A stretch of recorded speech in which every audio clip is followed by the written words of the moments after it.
Surrounded by the El Pueblo de Los Angeles Historic Park, Olvera Street is commonly known for its richness in Mexican culture.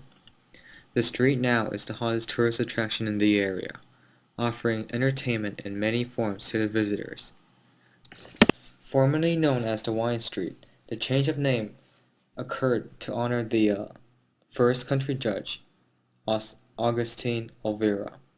Today, Olvera Street is a Mexican market, a place of music and Spanish restaurants, of candle making and potters, working as they did in California Spanish days.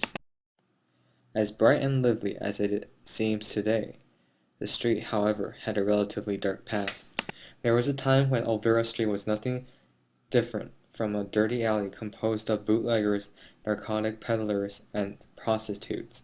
Although there is no known designer for this street, the savior was a woman called Christine Sterling, who, after many tries, successfully preserved many historical buildings on the street. This includes the 1818 Villa Adobe, the oldest building in the city of LA. As discussed in many readings for the past few weeks, famous designers felt the need to preserve historical ideas, cultures, and even buildings. A street such as Olvera Street should be preserved and studied carefully, because one can definitely dig out the historical roots of the culture in that area. Today, the street is a busy one, filled with tourists daily and buzzing with excitement. The alleyway was once crowded with lowlife. The buildings near the street all have similar themes to tie into the strong culture present here. Houses are no more than 2 stories tall and are mostly composed of brick and concrete. The first floors are usually shops selling merchandise, where most vendors live on the second floor. Here on the street stands the Villa.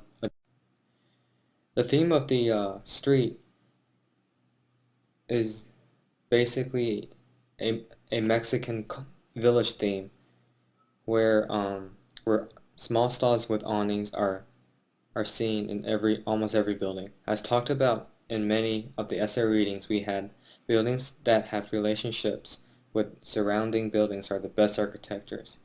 None of the buildings here stand out as unrelated to those around it. Every building sticks perfectly to the theme, in return brings out the sense of cultural preservance to the area. To add on to that, there are numerous paintings on the wall of the buildings, with each telling their children can be seen and heard through the street. Endless chatter is everywhere. This is all thanks to Christine Sterling, who ultimately found the need of